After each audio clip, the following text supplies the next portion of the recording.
کہا کہ غیر مقبول فی الحدیث، ابو ہریرہ حدیث میں مقبول نہیں ہے۔ آج کل جو مدارس میں کتابیں پڑھائی جاتی ہیں اصول الفقہ میں، ان میں سے بعض کتابوں میں لکھا ہے، امت کے اتحاد کی خاطر میں نام نہیں لے رہا ہوں، ہم پہ ظاہر ہے تمہارا باطن، منہ نہ کھلواؤ کہ میں وہابی ہوں۔ کہا گیا صحابہ کی دو قسمیں ہیں، ایک فقیہ صحابہ اور ایک غیر فقیہ صحابہ۔ مثال، ابو ہریرہ فقیہ نہیں ہے، انس بن مالک فقیہ نہیں ہے، ابو موسیٰ اشعری فقیہ نہیں ہے۔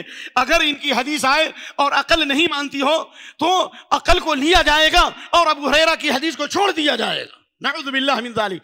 اعوذ باللہ من الشیطان الرجیم، بسم اللہ الرحمن الرحیم۔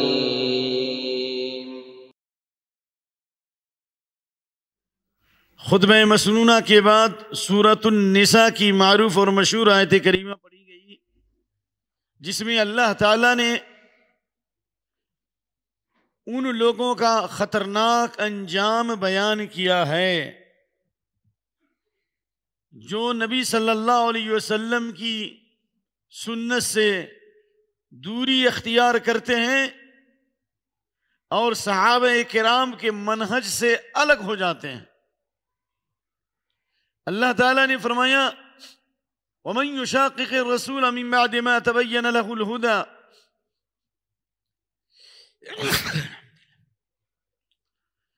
حق واضح ہونے کے بعد جو رسول صلی اللہ علیہ وسلم کی مخالفت کرے، یہاں رسول کی مخالفت سے مراد آپ کی سنت، آپ کی سیرت، آپ کی زندگی کے معمولات کے مقابلے میں نئے قانون اور نئے ضابطے کی پیروی کرتا ہو، سنت کا متبادل اور الٹرنیٹ دنیاوی نظام اور قانون کو سمجھتا ہو، جس کو سنت سے تشفی نہ ہو، سنت سے اطمینان نہ ہو، اس کی مثال اس بنی اسرائیل کی طرح ہے جن کے اوپر اللہ نے من والسلوى نازل فرمایا، لیکن انہوں نے کہا ہمیں لن نصبر علی طعام واحد، ہمیں اس کھانے کی ضرورت نہیں ہے، ہمیں لہسن پیاز چاہیے، سبزی ترکاری چاہیے۔ یہاں تک کہ اللہ تعالیٰ نے حق کی مخالفت کی وجہ سے انہیں ذلیل اور بندر بنا دیا، سور بنا دیا۔ تو جو قرآن و سنت کے راستے سے ہٹ جائیں، نام لے قرآن و سنت کا لیکن قبلہ کبھی مشرق کی طرف، کبھی مغرب کی طرف، کبھی کوفہ کی طرف، کبھی بصرہ کی طرف رخ کریں، ایسے لوگوں کا انجام بہت ہی خطرناک ہے۔ نمبر 2، صرف سنت کی پیروی کا اظہار کافی نہیں ہے۔ جس طرح سے مسجد پہنچنے میں مسجد کے لیے راستہ اختیار کرنا ضروری ہے، مسجد کے راستے سے مسجد پہنچیں گے، اسی طرح سنت پر چلنے کے لیے صحابہ کے راستے کو اپنانا پڑے گا کہ وہی دین کے داعی اور دین کے راہبر اور اسلام کے جاباز سپاہی تھے جنہوں نے حق ہم تک پہنچایا ہے۔ اس لیے صحابہ کے طریقے کو جس نے چھوڑا وَيَتَّبِعْ غَيْرَ سَبِيلِ الْمُؤْمِنِينَ، مؤمنین سے مراد صحابہ، کیونکہ اس وقت صحابہ کی جماعت ہی ایمان والوں کی تھی۔ جس نے صحابہ کے منہج کو چھوڑا، مومنین کے طریقے کو چھوڑا، کسی دوسرے راستے پر چلے، نُوَلِّهِ مَا تَوَلَّى، جدھر جائیں گے ادھر ہی ہم کر دیں گے۔ یعنی صحابہ اور سلف کے طریقے سے جو ہٹے گا، جدھر جائے گا اللہ اس کے لیے وہی راستہ آسان کر دے گا، لیکن اس کا انجام بہت ہی خطرناک ہے۔ کبھی اس کو منزل نہیں مل سکتی، جنت کا راستہ نہیں پا سکتا۔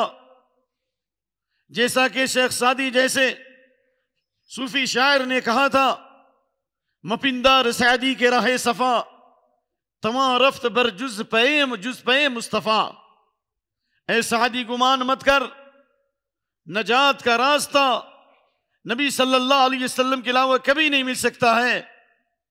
اس لیے عمر بن عبدالعزیز کہا کرتے تھے، جیسا کہ امام دارمی نے اپنے مقدمے میں روایت کیا ہے، سن رسول اللہ صلی اللہ علیہ وسلم سننا وولاة الأمر بعده سننا الأخذ بها تصديق لكتاب الله وقوة على دين الله واستكمال لطاعة الله. من عمل بها مهتد ومن استنصر بها فهو منصور ومن خالفها واتبع غير سبيل المؤمنين والله الله ما تولى وأصلاه جہنم وساءت مصیرا.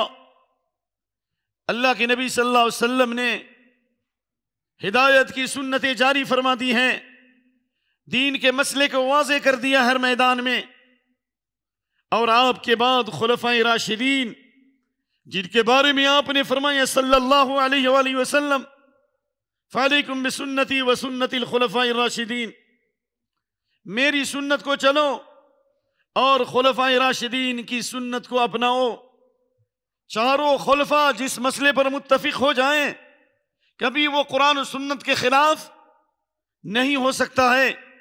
خلفائے راشدین میں سے کسی ایک کا اجتہاد قرآن و سنت کے موافق بھی ہو سکتا ہے، مخالف بھی ہو سکتا ہے، لیکن اس بات پر پوری امت کا اجماع اور اتفاق ہے جس مسئلے پر چاروں خلفاء متفق ہو جائیں وہ کبھی قرآن و سنت کے نص کے خلاف نہیں ہو سکتا. دنیا میں ایسی کوئی مثال نہیں ہے. اس لیے کہا کہ آپ کے بعد خلفائے راشدین نے ہدایت کی سنتیں جاری کر دی ہیں، ان کو اختیار کرنا، ان کے اوپر چلنا، یہ اللہ کے کتاب کی تصدیق ہے.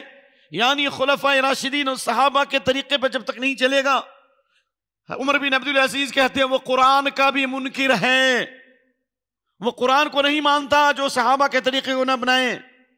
اس لیے کہ دین کن کے ذریعے پہنچا ہے، دین کن کے درمیان نازل ہوا ہے، کس جماعت کے دلوں کو اللہ نے سب سے پاک رکھا تھا، کس کے سینے کو سب سے زیادہ اللہ نے روشن کیا تھا، کس جماعت پر اللہ کی سلامتی نازل ہوئی، وہ صحابہ کی جماعت تھی رضی اللہ عنہم اجمعین.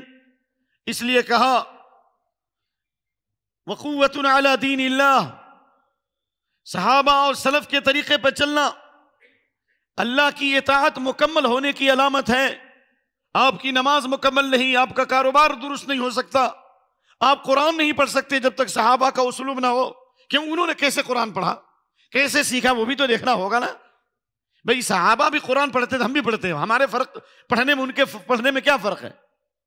حضرت ابو عبد الرحمن السلمی فرماتے ہیں جیسا کہ امام محمد بن جریر الطبری نے روایت کیا، حدثنا الذين كانوا يقرؤوننا القرآن كعثمان بن عفان وعبد الله بن مسعود وزيد بن ثابت وغيرهم أنهم كانوا إذا تعلموا من النبي صلى الله عليه وسلم 10 آيات لم يتجاوزوها حتى يتعلموا ما فيها من العلم والعمل قالوا فتعلمنا القرآن والعلم والعمل جميعا. صحابہ نے بھی انہی الفاظ کو ادا کیا، وہی سورہ فاتحہ وہ بھی پڑھتے تھے، لیکن ان کے دلوں کا خلوص، ان کی زبان کی سچائی، ان کی نیتوں کے اندر اخلاص اور اعمال میں استقامت اور دین کی خاطر مر مٹنے کا جذبہ اللہ کو اس قدر پسند تھا کہ اللہ نے ان کو خیر البریہ کہا، کائنات کی سب سے افضل ترین مخلوق ہے. ان کو دنیا میں سرٹیفکیٹ مل گئی، ہدایت کی سرٹیفکیٹ مل گئی. وَكُلًّا وَعَدَ اللَّهُ الْحُسْنَى، تمام سے اللہ نے حسنہ جنت کا وعدہ فرمایا ہے. اس لیے کہتے ہیں کہ جب 10 آیتیں نازل ہوتی تھی تو کوئی بھی صحابی اس وقت تک آگے نہیں بڑھتا جب تک کہ اس کو پڑھنا نہ سیکھے. ہم اپنی اس میں صحابہ کی طرف کرتے ہیں، صحابہ قرآن پڑھتے تھے اور صحیح سیکھتے تھے. یہ نہیں کہ عبداللہ بن مسعود نے کہا کہ ہمارے بعد ایسے لوگ آئیں گے جو قرآن پڑھیں گے لَيَشْرَبُونَ شُرْبَ الْمَاءِ، جس طرح پانی پیتے ہیں اس طرح پی لیں گے. یعنی پانی پیتے ہیں ڈائریکٹ اندر چلا جاتا ہے، ڈائریکٹ پڑھ لیں گے لیکن سمجھنے کی کوشش نہیں کریں گے. صحابہ کرام پہلے صحیح پڑھتے تھے، سمجھتے تھے، عمل کرتے تھے. قالوا فتعلمنا القرآن والعلم والعمل جميعا، سارے صحابہ کہتے ہیں ہم نے قرآن بھی سیکھا اور ہم نے علم بھی سیکھا اور ہم نے عمل بھی سیکھا. علم کا حصہ عمل ہے. جب تک انسان عمل نہ کرے، سلف کے نزدیک، صحابہ کے نزدیک وہ عالم نہیں، وہ جاہل ہے. حضرت فضیل بن عیاض کہتے لا يزال الرجل جاہلا حتى يعمل بما يتعلم فإذا عمل بما علم صار عالما وإلا صار جاہلا. اللہ اکبر. انسان چاہے علم کا پہاڑ بن جائے، چاہے حدیثیں یاد کر لے، لیکن وہ عالم نہیں ہو سکتا صحابہ کی زبان میں، سلف کی زبان میں، جب تک علم کے مطابق عمل نہ کرے۔ جب عمل کرے گا تب جا کر کے عالم ہوگا۔ یہ سلف کا مفہوم ہے، یہ صحابہ کا فہم ہے، یہ صحابہ کا دین ہے۔ اس لیے عامر بن شراحیل الشعبی امام و فقیہ و مجتہد کبیر، بہت بڑے امام ہیں، دنیا ان کے اوپر رش کرتی تھی کہ امام شعبی جیسا محدث عراق میں نہ پیدا ہوا اس زمانے میں۔ کہتے تھے انا لسنا فقہا، ہم دین کے جاننے والے نہیں ہو سکتے، ہم عالم نہیں ہو سکتے، ہم فقیہ نہیں ہو سکتے، ولكن الفقیہ من اذا بلغه العلم اذا بلغه الحدیث عمل به۔ کہتے ہم فقیہ نہیں ہیں، بس ہم تک حدیث پہنچی، ہم نے اس کو یاد کیا، دوسروں تک پہنچا دیا۔ فقیہ وہ ہے، عالم وہ ہے، مجتہد وہ ہے، جب حدیث پہنچے تو اس کو یاد کرے اور اس پر عمل کرے، تب دوسروں کو سکھلائے۔ بغیر عمل کے کوئی عالم ہو ہی نہیں سکتا۔ یہ صحابہ کا طریقہ ہے۔ اس لیے بخاری کی وہ حدیث بھی یاد آ جاتی ہے، میں کیا کروں۔ باب مقدم النبی صلی اللہ علیہ وسلم، برا بن عازم کہتے ہیں اول من قدم علیہا مصعب بن عمیر وابن ام مکتوم ثم قدم علینا عمار بن یاسر وبلال وسعد۔ سبحان اللہ، سب سے پہلے مدینہ آنے والے صحابہ میں جو اسلام کے داعی بن کر آئے، اسلام کے مبلغ بن کر آئے، اسلام کے ریفارمر بن کر آئے، انسانیت کی مسیحا بن کر آئے، وہ کون تھے؟ مصعب بن عمیر تھے، اور عبداللہ بن ام مکتوم تھے جو نابینا تھے لیکن دل کے روشن تھے۔ بخاری کی حدیث ہے۔ آنے کے بعد ان کا کام کیا تھا؟ ان کا کام صرف جماعت کی تشکیل نہیں تھی، بلکہ اس کے بعد بلال آئے، عمار بن یاسر آئے، سعد بن ابی وقاص آئے۔ یہ صحابہ شروع میں مدینہ بھیجے گئے نبی صلی اللہ علیہ وسلم کے آنے سے پہلے، بلکہ بعض روایت میں ہے کہ بیعت عقبہ اولیٰ کے بعد ہی، بیعت عقبہ ثانیہ کے بعد آپ مدینہ آئے نا، لیکن بیعت عقبہ اولیٰ کے ساتھ ہی جو ہے آپ نے ان صحابہ کو بھیج دیا۔ ان کا کام کیا تھا؟ فَكَانُوا يُقْرِئُونَ النَّاسَ الْقُرْآنَ، لوگوں کو قرآن پڑھنا سکھاتے تھے۔ فما جاء رسول اللہ صلی اللہ علیہ وسلم حتی قرأت بسبح اسم ربک الاعلی، اللہ اکبر۔ آپ کے آنے سے پہلے ہم چھوٹی چھوٹی صورتیں یاد کر چکے تھے، یعنی پڑھنا بھی سیکھا اور اس پر عمل بھی سیکھا۔ تو آپ صحابہ سے اپنی نسبت کرتے ہو، ہم فاتحہ کھا رہے ہیں جبکہ فاتحہ پڑھنے کے لیے، فاتحہ خانی کرتے کرتے فاتحہ کھانی ہو گئی۔ خانی مانے پڑھنا اور کھانی مانے کھانا، یہ قرآن کا استعمال ہو رہا ہے۔ کیا قرآن پہ ظلم نہیں ہے؟ صحابہ کی نسبت کرتے ہو، قرآن پڑھنا سیکھو، اس کو سمجھو اور اس پر عمل کرو۔ صحابہ کرام 10 آیتیں پڑھتے تھے تو اس کو پڑھتے اور سمجھتے اس پر عمل کرتے تھے۔ اس لیے عمر بن عبدالعزیز کا قول ہے کہ نبی صلی اللہ علیہ وسلم کے بعد جو خلفائے راشدین اور صحابہ کی جو سنتیں ہیں ان پر عمل کرنے سے انسان کو ہدایت ملے گی اور دین پہ قوت نصیب ہوگی، دین پر چلنے میں روحانی قوت ملے گی، ایمانی قوت ملے گی اور آسمانی مدد ملے گی۔ صحابہ کے طریقے پہ چلیں گے۔ اور کہا ومن خالفها من عمل بها مهتد ومن استنصر بها منصور، تشریح ہو گئی اس کی۔ ومن خالفها واتبع غیر سبیل المؤمنین، لیکن جس نے سنت کے ساتھ صحابہ کے طریقے کو چھوڑا، جدھر جائے گا ادھر ہی اللہ اس کے چہرے کو پھیر دے گا۔ مثال کے طور پر لوگ قبلے کی طرف رخ کر کے نماز پڑھتے ہیں، اس کے بعد بغداد کا رخ کرتے ہیں۔ اللہ نے کہا فَوَلِّ وَجْهَكَ شَطْرَ الْمَسْجِدِ الْحَرَامِ، آسمان کی فضاؤں میں ہو، زمین کی گہرائیوں میں ہو، خلاؤں میں ہو، کہیں بھی ہو، اپنا رخ قبلے کی طرف کرو، مسجد حرام کی طرف۔ کیا اس کے بعد بھی کوئی قبلہ ہو سکتا ہے؟ پھر بغداد کی رخ کرنے کا مطلب کیا ہوا؟ یہ اللہ کا عذاب ہے کہ اللہ نے اس کے دل کی بیماری کی وجہ سے اللہ نے اس کا قبلہ چینج کر دیا۔ جو جدھر جائے گا ادھر ہی وہ رہے گا اور اللہ تعالیٰ اس کے دل پر مہر لگا دے گا۔ اس لیے 73 فرقوں میں جو 72 جہنمی ہیں، صرف اس لیے نہیں کہ وہ قرآن کا انکار کرتے ہیں، نہیں انکار کرتے۔ 72 فرقے جو جہنمی ہیں جن کو آپ نے فرمایا، جیسا کہ ایک حدیث سنانا چاہ رہا تھا۔ قال اخرج الامام احمد بن حنبل رحمه الله بسندی عن ابي عامر عبد الله بن لحي رضي الله تعالى عن ابي عامر عبد الله بن لحي قال حججنا مع معاوية بن سفيان بسفيان فقدمنا مكة فقام حين صلى الظهر الى اخر الحديث۔ تو کہ ٹائم کم ہے۔ ابو عامر عبداللہ بن لحی کہتے ہیں کہ ہم نے معاویہ بن ابی سفیان رضی اللہ عنہ کے ساتھ حج کیا۔ چنانچہ ظہر کی نماز پڑھنے کے بعد انہوں نے کھڑے ہو کر خطبہ دیا اور کہا کہ اے عرب کے لوگوں سنو، میں تمہیں ایک اہم پیغام دے رہا ہوں، نبوی پیغام دے رہا ہوں، ربانی چینل سے نبوی میسج دے رہا ہوں کہ اللہ کے نبی صلی اللہ علیہ وسلم نے فرمایا ان اہل الکتابین افترقوا فی دینہم علی 72 ملہ، یہود و نصارہ 72 گروہوں میں بٹ گئے، 72 گروپ میں بٹ گئے، 72 جماعتوں میں بٹ گئے۔ یعنی کیوں بٹ گئے؟ الاہواء، خواہشات کی پیروی کی وجہ سے، نفسانی خواہشات کی پیروی کی وجہ سے، نفس کی پیروی کی وجہ سے وہ 72 فرقوں میں بیٹھے۔ اگر وہ خواہشات کی پیروی نہیں کرتے، ہوا کے مقابلے میں ہدی اختیار کرتے تو وہ 72 فرقوں میں نہیں بیٹھتے۔ اور آپ نے فرمایا صلی اللہ علیہ وآلہ وسلم وَأُمَّتِي وَإِنَّ أُمَّتِي هَذِهِ سَتَفْتَرِقُ عَلَى 73 مِلَّةٍ، لیکن میری امت تو 73 گروپوں میں بیٹھے گی۔ یہ آپ نے خبر دی ہے، یہ اللہ کے نبی کی رحمت ہے، یہ شفقت ہے، یہ آپ کا احسان ہے، یہ آپ صلی اللہ علیہ وسلم کا فضل ہے اللہ کی توفیق سے کہ آپ نے آنے والے فتنوں سے آگاہ کیا۔ میری امت 73 فرقوں میں بیٹھے گی خواہشات کی پیروی کی وجہ سے، اور 72 جہنمی ہوں گے اور 1 جنتی ہوں گے۔ وَإِنَّهُ سَيَخْرُجُ فِي أُمَّتِي أَقْوَامٌ يَتَجَارَى بِهِمْ تِلْكَ الْأَهْوَاءُ كَمَا يَتَجَارَى الْكَلْبُ بِصَاحِبِهِ۔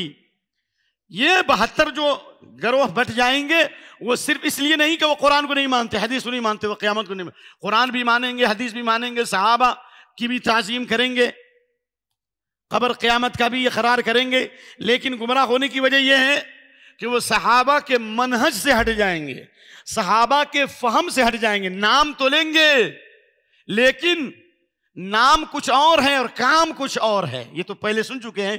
جو لوگوں کے سامنے الگ بات کرے اور بند کمرے میں الگ بات کرے، یہ صحابہ والی جماعت میں نہیں ہے، یہ مکار ہے، یہ عیار ہے، یہ گمراہی کی علامت ہے۔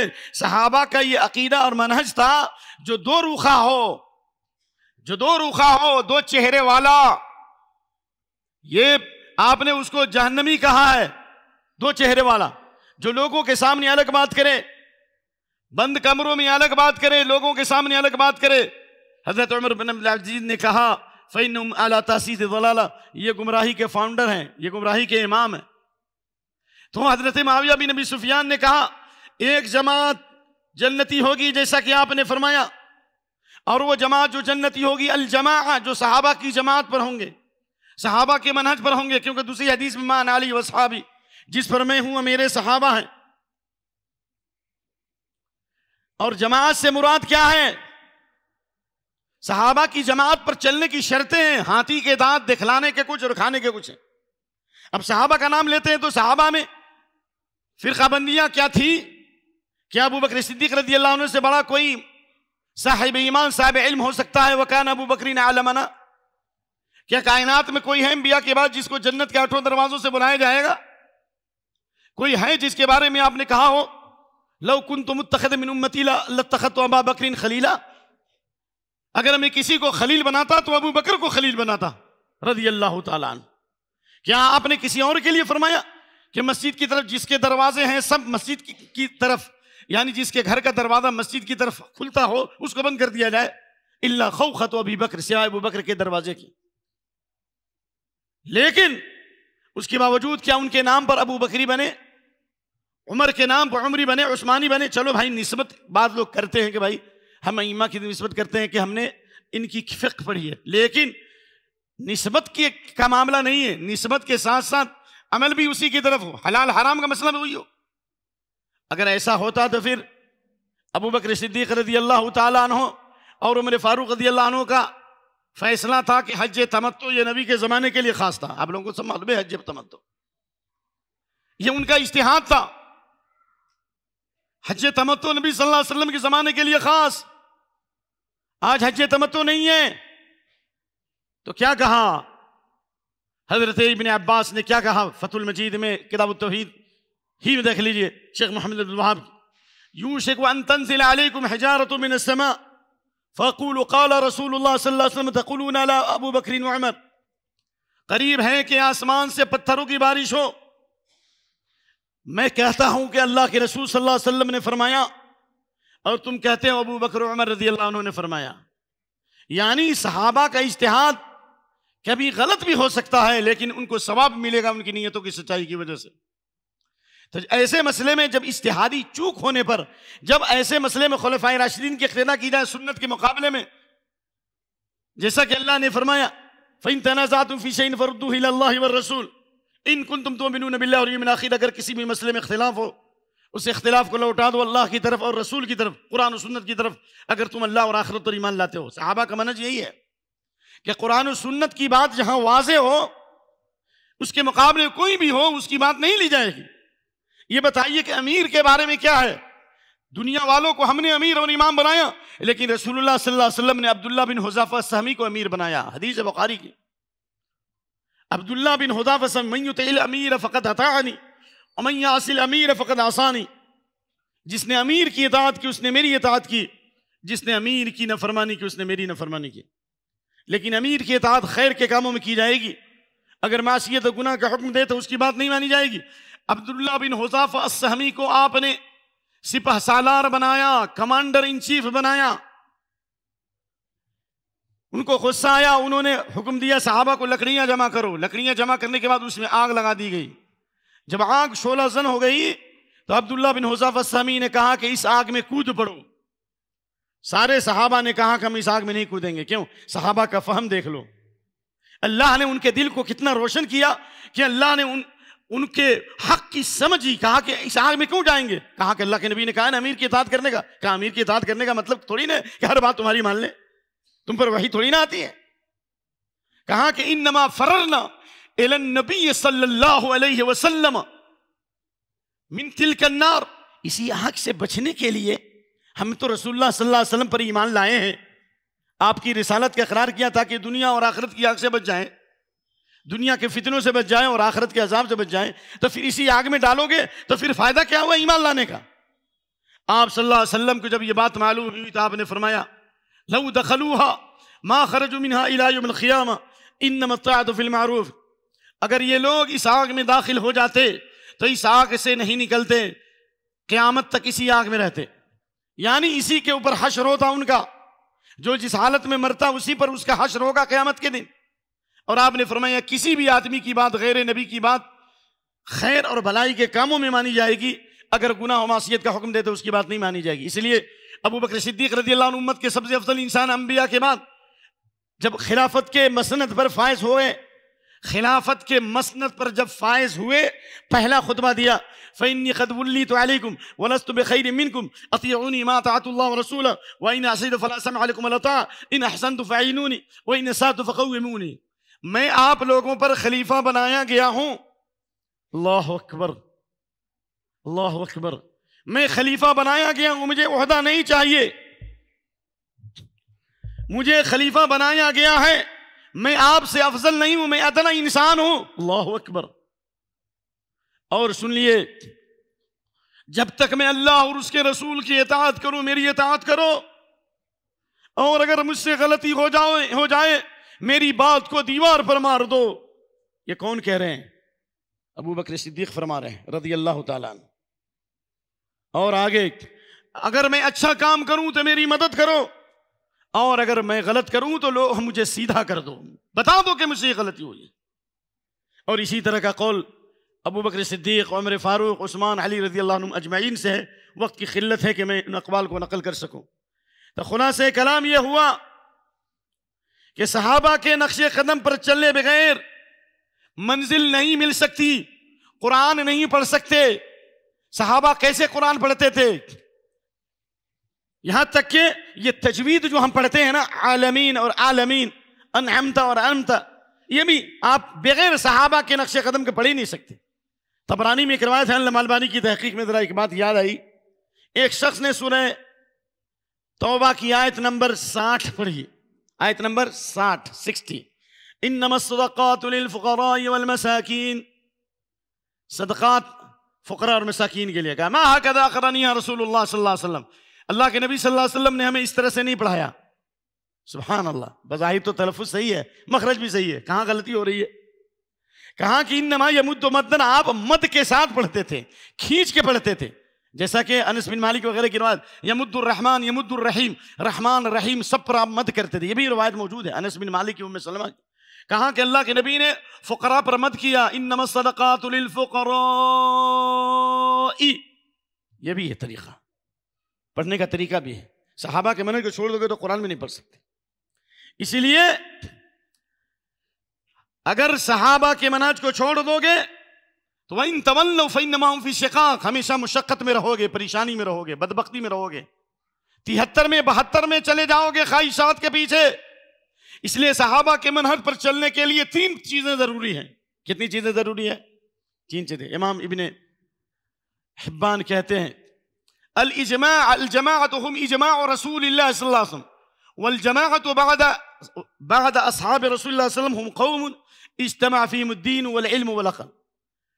یہاں جماعت سے مراد صحابہ کی جماعت، اور صحابہ کے بعد جماعت کے اوپر چلنے والے، اجتماعیت کی شاہراہ پہ چلنے والے، صحیح منہج پر چلنے والے، صحابہ کی اقتداء کرنے والوں کی 3 پہچان ہے.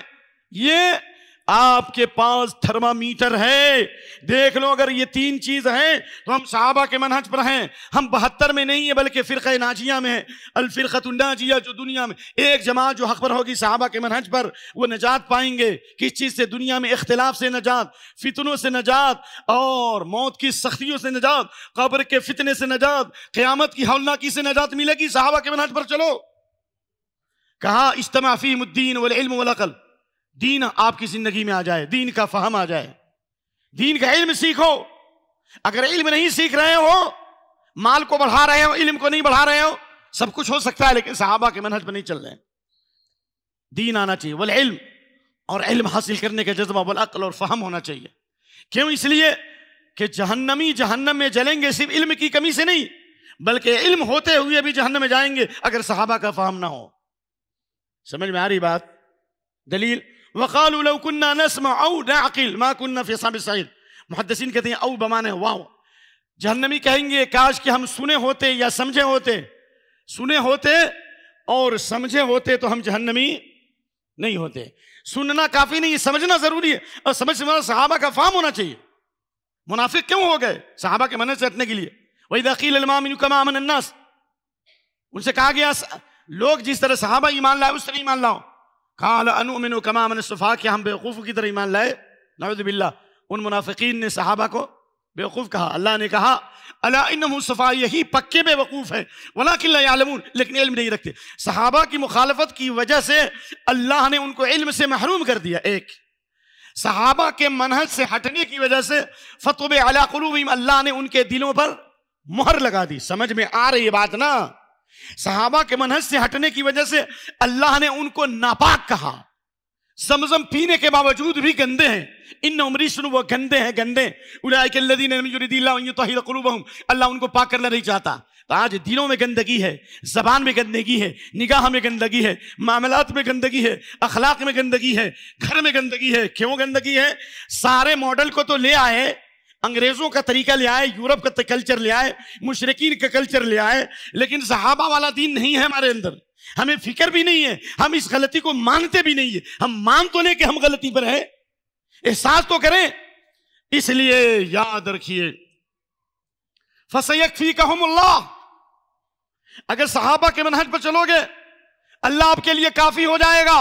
دلیل یا ایھا النبی حسبک اللہ ومن اتبعک من المؤمنین، اللہ آپ کے لیے کافی ہے، اور جن ایمان والوں نے آپ کی پیروی کی ان کے لیے بھی کافی ہے. ایمان والوں سے مراد آپ بھی جانتے ہیں کہ صحابہ، کیونکہ ایمان والے کون تھے. لہذا اللہ آپ کے لیے کافی ہوگا. اگر صحابہ کی طرح ہم رسول اللہ کی اقتداء کریں، صحابہ کے منہج پر چلے، اللہ ہمارے لیے کافی ہوگا. اسی لیے اللہ سے دعا کریں کہ وقت میں برکت ہو. مسلم شریف کے اندر یہ روایت موجود ہے کہ اللہ کے نبی صلی اللہ علیہ وسلم کی وفات کے بعد حضرت عمر بن خطاب نے خطبہ دیا، بہت جاندار خطبہ دیا جابیہ مقام پر، اور کہا اللہ کے نبی نے اسی طرح خطبہ دیا تھا. ابن حبان کی روایت ہے. اور کہا کہ اللہ کے نبی نے فرمایا صلی اللہ علیہ وسلم احسنوا الی اصحابی، میرے صحابہ کے ساتھ احسان کرو. اللہ کے نبی حکم دے رہے میرے صحابہ کے ساتھ احسان کرو، چاہے ادنا صحابی ہو یا اعلیٰ صحابی ہو، صحابی صحابی ہیں، صحابہ میرے صحابہ کے ساتھ احسان کرو. احسان کا مطلب ان کے ساتھ اچھا گمان رکھو. ایک نمبر 2 ان کی اقتداء کرو.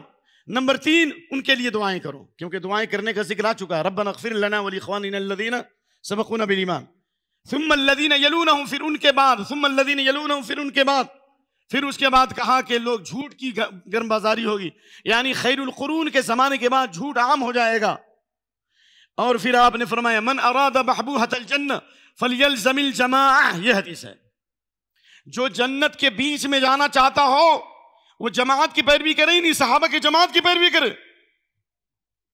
صحابہ کی جماعت کی پیروی کرے بغیر جنت میں نہیں جا سکتے ہو، کیونکہ حوض کوثر پر جو آئیں گے تو آپ نے صحابہ کو کہا، ہم کو نہیں بولا. انی فرطکم علی الحوض، میں حوض کوثر پر تم سے پہلے آؤں گا. صحابہ کو نے کہا، بھائی مہاجرین انصار کو کہا.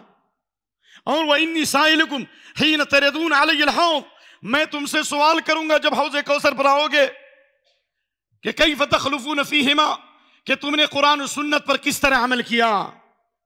تو صحابہ کرام سے بھی پوچھیں گے اللہ کے نبی صلی اللہ علیہ وسلم. حاکم کی روایت ہے، امام ذہبی نے موافقت کی، علامہ البانی نے اس کو حسن یا صحیح قرار دیا.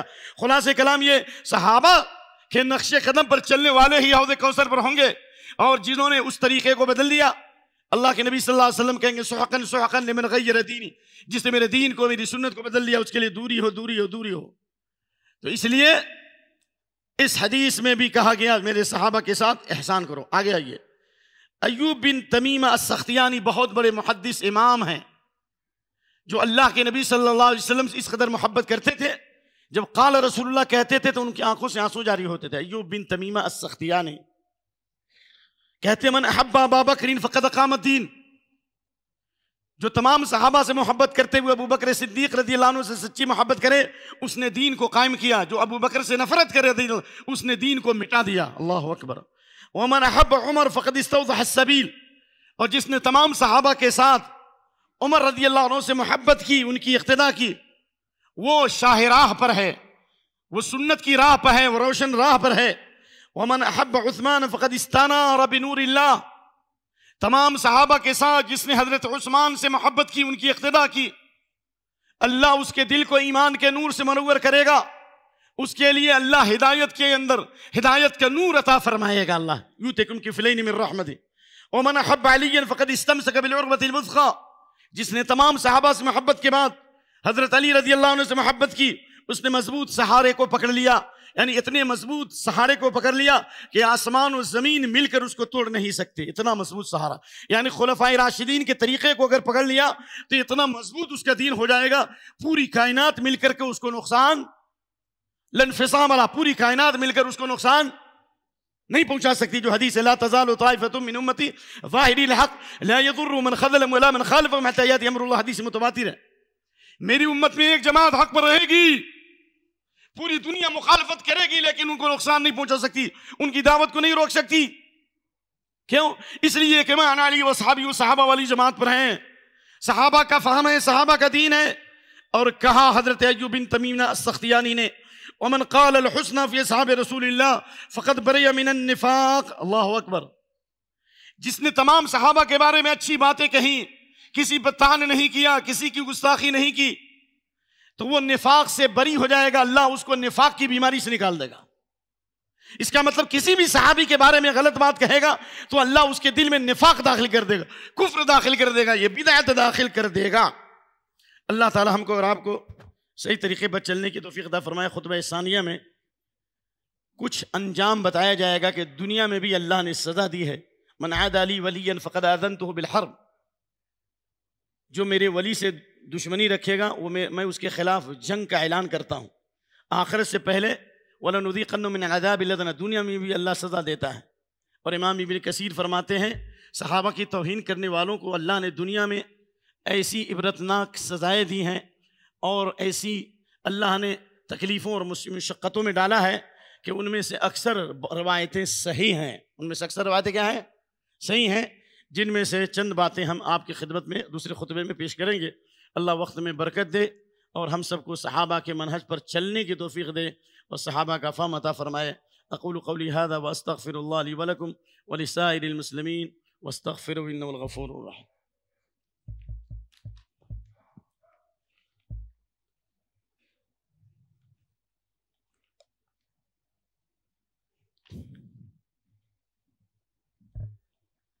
الحمدللہ والصلاۃ والسلام علی رسول اللہ وعلی آلہ وصحبہ اجمعین۔ جی پچھلے خطبے میں آپ نے سنا کہ آپ صلی اللہ علیہ وسلم نے صحابہ کی تعظیم کے ساتھ ساتھ کہا لا تسبوا اصحابی من سب اصحابی فعلیہ لعنۃ اللہ والملائکۃ والناس اجمعین۔ امام احمد کے حوالے سے یہ روایت پڑھی گئی حوالے کے ساتھ، میرے صحابہ کو گالی مت دو، میرے صحابہ کو برا بھلا کہے، ادنا صحابی کو یا اعلیٰ صحابی، اس پر اللہ کی لعنت ہے، تمام فرشتوں کی لعنت ہے، تمام انسانوں کی لعنت ہے، اللہ المستعان۔ حضرت ابن عمر کہتے ہیں لا تسبوا اصحاب محمد صلی اللہ علیہ وسلم، صحابہ کو برا بھلا مت کہو، فلمقام احدہم ساعۃ خیر من عمل احدکم عمرہ، کسی صحابی کا ایک لمحہ نبی کی صحبت میں رہنا، ایک لمحہ 1 منٹ نبی کی صحبت، جس سے ملاقات ہو گئی، نبی سے ملاقات ہو گئی، اس کے بعد اس کی وفات ہو گئی، ایسے بھی واقعات ہیں۔ عمل قلیلا واجر کثیرا والی حدیث معلوم ہے نا، ایک صحابی ایمان لایا اور فوراً اسی وقت شہید ہو گئے۔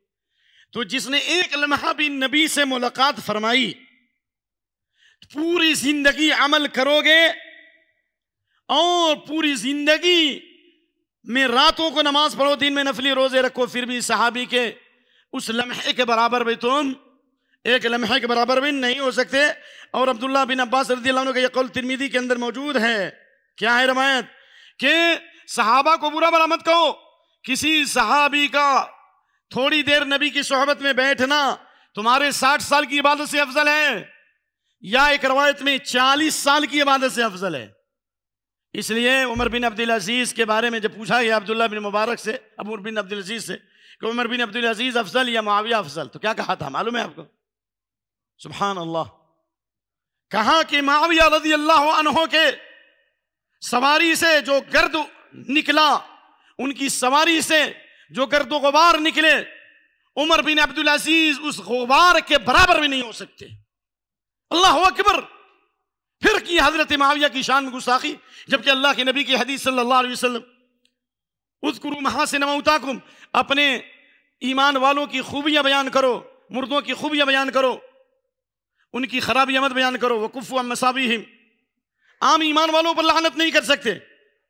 اللہ کے نبی صلی اللہ علیہ وسلم نے چند کافروں پہ لعنت کی، اللہم علی فلانا و فلانا و رعل و زکوان و عصیہ، صفوان بن امیہ پر آپ نے لعنت کی، حارث بن ہشام پر لعنت کی، ان لوگوں پہ لعنت کی۔ اللہ نے آیت نازل کی کہ آپ کو ان کافروں پر لعنت کی اجازت نہیں ہے، لیس لک من الامر شیء یتوب علیہم، آپ کو کسی معاملے کا کوئی اختیار نہیں، اللہ چاہے تو ان کو توبے کی توفیق دے یا اللہ عذاب دے۔ اور جن پر نبی نے لعنت کی، صفوان بن امیہ، حارث بن ہشام، صفوان بن امیہ، یہ سب کے سب اسلام کے ہیرو بن گئے۔ جن پر نبی نے لعنت کی وہ اسلام کے ہیرو بن گئے، کیونکہ ہدایت اللہ کے ہاتھ میں۔ تو معین کافر پر جب لعنت نہیں کر سکتے الا یہ کہ اللہ نے اس پر لعنت کی، جیسے ابلیس پر لعنت کی، ابو جہل پہ لعنت کی، مشرکین مکہ پر لعنت کی جو کفر میں مر گئے۔ عام کافروں پر لعنت نہیں جائز ہے، تو کسی ایمان والے پر چاہے جتنا بھی بڑا فاسق اور فاجر ہو، ہمیں لعنت کرنا کیسے درست ہو سکتا ہے؟ اس لیے سنیے اللہ تعالیٰ کیسے سزا دیتا ہے۔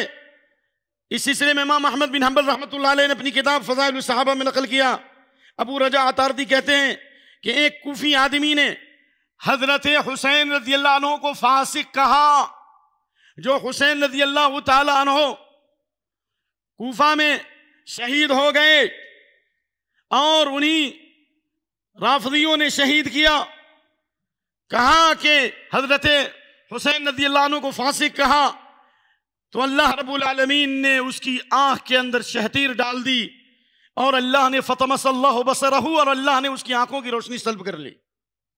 صرف فاسق کہنے پر اللہ نے آنکھ میں شہتیر ڈال دی، کیل ڈال دیا، اور اللہ نے آنکھوں کی روشنی سلب کر لی۔ اور اسی طریقے سے الاستیعاب ابن عبد البر کی کتاب صحابہ کی فضیلت پر کہتے ہیں عبید اللہ بن زیاد ان لوگوں میں ہیں جنہوں نے حضرت حسین رضی اللہ عنہ کو شہید کیا سن 61 ہجری میں، عاشورہ کے دن 61 ہجری میں شہید کیا۔ الجزاء من جنس العمل، اللہ نے بدلہ لیا۔ سن 68 ہجری میں یعنی 7 سالوں کے بعد عاشورہ کے دن عبید اللہ بن زیاد کو بدترین انداز میں قتل کیا گیا، اور اس کے سر کو مختار ثقفی کے پاس لایا گیا۔ اللہ نے بدلہ لیا کہ نہیں لیا؟ اسی طرح سے ابو ہریرہ رضی اللہ عنہ کی شان میں گستاخی کرنے والا ایک خراسانی شخص، جس کے سامنے حضرت ابو ہریرہ کی حدیث بتائی گئی حدیث مسرات، واللہ وقت نہیں کہ اس کی تشریح کریں، کہا کہ ہم حدیث کو جانتے ہیں لیکن ہم اس لیے نہیں لیں گے کہ ابو ہریرہ اس حدیث کو روایت کرتے ہیں. کہا کہ غیر مقبول فی الحدیث، ابو ہریرہ حدیث میں مقبول نہیں ہے. آج کل جو مدارس میں کتابیں پڑھائی جاتی ہیں اصول الفقہ میں، ان میں سے بعض کتابوں میں لکھا ہے، امت کے اتحاد کی خاطر میں نام نہیں لے رہا ہوں، ہم پہ ظاہر ہے تمہارا باطن، منہ نہ کھلواؤ کہ میں وہابی ہوں. کہا گیا صحابہ کی دو قسمیں ہیں، ایک فقیہ صحابہ اور ایک غیر فقیہ صحابہ. مثال، ابو ہریرہ فقیہ نہیں ہے، انس بن مالک فقیہ نہیں ہے، ابو موسیٰ اشعری فقیہ نہیں ہے. اگر ان کی حدیث آئے اور عقل نہیں مانتی ہو تو عقل کو لیا جائے گا اور ابو ہریرہ کی حدیث کو چھوڑ دیا جائے گا. نعوذ باللہ من ذالک. ابو ہریرہ سے بڑا فقیہ کون ہو سکتا ہے؟ اللہ کے نبی نے حضرت ابو ہریرہ کے فہم کی تعریف کی. اگر فقیہ نہیں تھے ابو ہریرہ مدینے کے گورنر کیوں بنائے گئے ظالموں؟ چنانچہ جب اس نے یہ بات کہی، حضرت ابو طیب کہتے ہیں کہ میں نے اپنی آنکھوں سے دیکھا چھت کے اوپر سے ایک بہت زہریلا سانپ نکلا اور اس کو دوڑایا یہاں تک کہ سارے لوگ بھاگے. اللہ تعالیٰ نے یہ سزا دکھلا دی، اللہ نے دنیا میں سزا دکھلا دی. من عادى لي وليا فقد آذنته بالحرب، جو میرے ولی سے دشمنی رکھے گا میں اس کے خلاف جنگ کا اعلان کرتا ہوں. انبیاء کے بعد سب سے بڑے اولیاء کون ہیں؟ یہ تو ہم نے اور آپ نے اولیاء بنایا، لیکن صحابہ کو تو اللہ نے اولیاء بنایا ہے. نبی صلی اللہ علیہ وسلم نے ان کو ولی کہا ہے، نبی صلی اللہ علیہ وسلم نے ان کی تعریف کی ہے. اسی طرح سے سعد بن ابی وقاص رضی اللہ تعالیٰ عنہ کا واقعہ بہت مشہور ہے، بخاری شریف حدیث نمبر 755 نمبر کی حدیث ہے، لمبا واقعہ ہے. حضرت عمر کے سامنے شکایت کی گئی کہ حضرت سعد بن ابی وقاص کوفہ میں نماز جو ہے نا صحیح نہیں پڑھاتے ہیں. تو حضرت عمر بن خطاب رضی اللہ عنہ ان کو امامت سے معزول کر دیا، صرف 3 آدمی کے فتنے کی وجہ سے، بلکہ بعض روایات میں 1 آدمی کے فتنے کی وجہ سے. 1 آدمی کے فتنے کی وجہ سے پورے کوفہ کی فضا خراب ہو گئی اور حضرت عمر رضی اللہ عنہ کو معزول کرنا پڑا سعد بن ابی وقاص کو. اللہ اکبر. چنانچہ لمبا واقعہ ہے، میں نہیں بتاؤں گا. حضرت عمر بن خطاب رضی اللہ عنہ نے ایک آدمی کو بھیجا اور پوری مسجدوں میں جا کے جائزہ لیا. سب نے بڑی تعریف کی کہ بڑے اچھے آدمی ہیں، بڑے نیک آدمی ہیں، اللہ والے ہیں، اللہ سے ڈرتے ہیں. لیکن ایک آدمی جس کا نام تھا اسامہ بن قتادہ، کیا نام تھا؟ اسامہ بن قتادہ. اس نے 3 شکایت کی، لا یسیر بالسریہ ولا یقسم بالسویہ ولا یعدل فی القضیہ. کہا کہ یہ لوگوں کے ساتھ چلتے نہیں ہیں، میدان میں جہاں نکلنا چاہیے اللہ کی راہ میں نہیں نکلتے، اور لوگوں کو کسی کو دیتے ہیں اور کسی کو نہیں دیتے، اپنے لوگوں کو دیتے ہیں دوسروں کو نہیں دیتے، انہیں انصاف نہیں کرتے. اور اسی طرح فیصلہ جب ان کے سامنے آتا ہے اس میں عدل اور انصاف کا دامن چھوڑ دیتے ہیں. حضرت سعد بن ابی وقاص مستجاب الدعوات تھے، جن کے لیے اللہ کے نبی نے 3 دن تک کہا تھا کہ جنتی ہے. حدیث معلوم ہے نا سعد بن وقاص کے بارے میں، بہت ساری خصوصیات ہیں، ایک خطبے کی ضرورت ہے. حضرت سعد بن ابی وقاص نے کہا اے اللہ، یہ بندہ اگر ریاکاری اور نام و نمود کے لیے میری توہین کر رہا ہے، اے اللہ فاطل عمر، اس کی عمر لمبی کر دے، واطل فقرہ اور محتاجی کا شکار کر دے، وعرضہ بالفتن، اور فتنوں سے دوچار کر دے. سعد بن ابی وقاص سے لوگ ڈرتے تھے کہیں بد دعا نہ لگ جائے، کیونکہ مستجاب الدعوات تھے، معلوم ہے یا نہیں؟ کہا سبحان اللہ. سعد بن ابی وقاص رضی اللہ تعالیٰ عنہ کی روایت بخاری شریف کے اندر موجود ہے. راوی حدیث کہتے ہیں میں نے دیکھا اس بوڑھے آدمی کو، بوڑھا ہو گیا ہے، پلکیں اس کی سفید ہو گئی ہیں، اور اس وقت میں عورتوں کے فتنے کا شکار ہے، لڑکیوں کو چھیڑخانی کرتا ہے. تو اگر کوئی زیناکاری میں، فحاشی میں، بے حیائی میں ہے، انٹرنیٹ کے فتنے میں مبتلا ہے، تو یہ اللہ کی طرف سے سزا ہے، کسی نہ کسی گناہ کی وجہ سے اللہ نے ڈال دیا ہے. تو بد دعا لگی کہ نہیں صحابی کی؟ اور سعید بن زید، سعید وسعد وابن عوف وطلحۃ وعامر فہر والزبیر الممدح، یہ سعید بن زید حضرت عمر کے بہنوئی تھے، ان صحابہ میں جن کو جنت کی بشارت دی گئی. ان کا واقعہ بھی مسلم شریف میں موجود ہے. اروا نامی عورت نے غلط الزام لگایا مروان کے پاس کہ سعید بن زید نے میری زمین پر قبضہ کر لیا ہے نا؟ حدیث بعد میں، اب تفصیلی بعد میں سن لیجیے گا، لیکن یہاں سعید بن زید کو غصہ آیا، کہا اے اللہ، سعید بن زید نے بددعا کی کہ اللہم ان کانت کاذبہ فعمی بصرہا واقتلہا فی دارہا، ائمہ کو ستانے والوں، ائمہ پہ الزام لگانے والوں، ایمان والوں کو ستانے والوں، واتقی دعوت المظلوم، مظلوم کی آہ سے بچو، مظلوم کی آہ کے درمیان اللہ کے درمیان اور پردہ نہیں ہے، اماموں کی بد دعا سے بچو، اماموں کو ستانے سے بچو۔ اسی حیدرآباد میں بعض علاقوں میں اماموں کو مارا گیا ہے، ذلیل و خوار کیا گیا ہے، غلط الزامات لگائے گئے ہیں۔ ایک مسجد کے اندر امام کو منبر سے اترنے کے بعد صف لگ چکی ہے، اقامت ہو چکی ہے، پھر بھی اپنا ڈکٹیٹرشپ نافذ کیا گیا، تیسری بار خطبے کے لیے چڑھایا گیا۔ پورا حیدرآباد گواہ ہے، حق کا ساتھ دو، ظالموں کو ظلم سے روکو، ورنہ ظالموں کا ساتھ دینے کی وجہ سے، مظلوموں کی مدد نہ کرنے کی وجہ سے، حدیث میں پیش کر چکا ہوں، پوری قبر آگ سے بھر گئی۔ ایسے ظالموں کو لگام لگاؤ۔ حضرت سعید بن زید نے بد دعا کی، اے اللہ اس کی آنکھوں کو اندھا کر دے اور اس کی موت اسی کے گھر میں دے دے۔ راوی حدیث کہتے فما ماتت، اس وقت تک نہیں میری یہاں تک اندھی ہو گئی، محتاج ہو گئی، تلتمس الجدران، دیواروں کو پکڑ کر چلتی تھی، کوئی دیکھنے والا نہیں، کہتی تھی اصابتنی دعوت سعید، سعید بن زید کی بد دعا لگ گئی۔ اور اذ وقعت فی حفرۃ فماتت فیہا، اچانک گھر کے اندر ایک کنویں میں گر کر مر گئی، اس کی لاش بھی نہ نکل سکی۔ یہ صحابی کی توہین کی سزا ہے یا نہیں ہے؟ تو آخرت کی سزا ہے جہنم۔ دلوں پر مہر گمراہی پر قائم رکھے گا اللہ، ہدایت نہیں نصیب کرے گا، اور دنیا میں اللہ دشمنوں کو مسلط کر دے گا، اچھی موت نہیں دے گا۔ اس لیے اللہ اکبر، اس لیے بعض محدثین نے کہا صحابہ کے منہج پر چلنے والے، علماء کی توہین کرنے والے دو فتنے کے شکار ہوں گے۔ ایک تو یہ ہے کہ ان کا انجام بہت خطرناک ہوگا، ان کا دل مر جائے گا اور سوء خاتمہ کا شکار ہوگا، ابن عساکر کا قول ہے۔ اسی طرح حضرت عثمان رضی اللہ عنہ کی توہین کرنے والے جنہوں نے شہید کیا، سب کو اللہ نے ذلیل و خوار کر دیا، بعض کو اللہ نے اندھا کر دیا، بعض کو کوڑھی بنا دیا، اور بعض کے ہاتھ جو ہے کہ ہاتھوں کی قوت کو اللہ نے سلب کر لیا۔ اور ایک بہت بڑے خطیب ہیں بر صغیر میں، ان کا نام ہے شاہ نقوی، جو پہلے رافضی تھے اب قرآن سنت میں آ گئے۔ وہ کہتے تھے کہ جب کوئی کتا بھونکتا تھا نا، تو وہ کہتے تھے ابو بکر و عمر بھونک رہے ہیں، نعوذ باللہ من ذالک۔ کہا اللہ اکبر، شاہ نقوی کا بیان ہے، میرے ماموں کا واقعہ ہے۔ لوگوں، میں کعبہ کے رب کی قسم کھاتا ہوں، میں نے دیکھا میرا ماموں بیمار پڑا، جس طرح کتا بھونکتا ہے اس طرح میں نے اپنے ماموں کو بھونکتے ہوئے دیکھا، اور ذلت کے ساتھ موت ہوئی، چہرے کے اوپر رونق نہیں تھی۔ آپ دیکھیے کہ میں نے مسجد نبوی میں خدمت کی ہے، میں نے بقی میں خدمت کی ہے، بڑے بڑے لوگ، یہ رافضی لوگ آ کر کے اتنا روتے چلاتے تھے، لیکن میں نے دیکھا ہے ان کے چہرے پر رونق تک نہیں ہے، ایسا لگتا ہے ان کے چہرے پر چھچندر نے پیشاب کر دیا ہے۔ یہ سزا ہے صحابہ کو گالی دینے کی، صحابہ کی توہین کرنے کی۔ پھول کی پتی سے کٹ سکتا ہیرے کا جگر، مرد نادا پر کلام نرم نازک بے اثر۔ تمام باتوں کا خلاصہ دو لفظوں میں ہے فقط توحید و سنت، امن و راحت کا طریق، فتنے جنگ و جدل تفریق سے پیدا نہ کر۔ جب قرآن و سنت کو مانتے ہیں تو قرآن و سنت کا علم کیوں نہیں حاصل کرتے؟ علماء کی مجلس میں کیوں نہیں بیٹھتے؟ کیوں نہیں علماء سے علم حاصل کرتے؟ کیوں نہیں صحابہ کا فہم اختیار کرتے؟ لہذا ہمیں چاہیے کہ صحابہ کی سیرت اور صحابہ کی زندگی کو پڑھیں، انٹرنیٹ پر اور موبائل پر اور دوسرے پروگراموں میں اس کے اوپر جلسے قائم کریں، اور لوگوں کو اسلام کا تعارف کرائیں کہ قلیل مدت میں صحابہ کرام نے پوری دنیا میں انقلاب برپا کر دیا۔ حضرت شیخ صفی الرحمن مبارک پوری کے قول کے مطابق کہ قریب تھا کہ پوری دنیا پہ اسلام کا جھنڈا لہرا جاتا، پوری دنیا امن و شانتی کا گہوارہ ہو جاتی، لیکن حضرت علی اور معاویہ رضی اللہ عنہ کے درمیان سبائی فتنوں کی وجہ سے جو جنگ ہوئی، آدھی دنیا تک اسلام پھیلا۔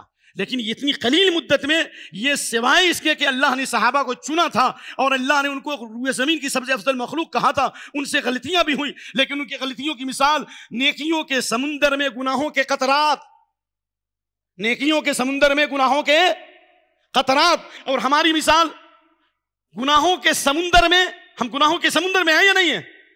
ہماری مثال گناہوں کے سمندر میں نیکیوں کے چند خطرات ہیں۔ اے اللہ ہمیں صحیح دین پر پلٹنے کی توفیق عطا فرما، فرقہ ناجیہ میں شامل فرما، ہدایت یافتہ لوگوں میں شامل فرما جن کے لیے نبی نے دعا فرمائی، اللہم انصر دینک و کتابک و سنت نبیک و عبادک المؤمنین، اللہم اعز الاسلام والمسلمین وذل الشرک والمشرکین، سبحان ربک رب العزة عما یصفون وسلام علی المرسلین والحمد للہ رب العالمین۔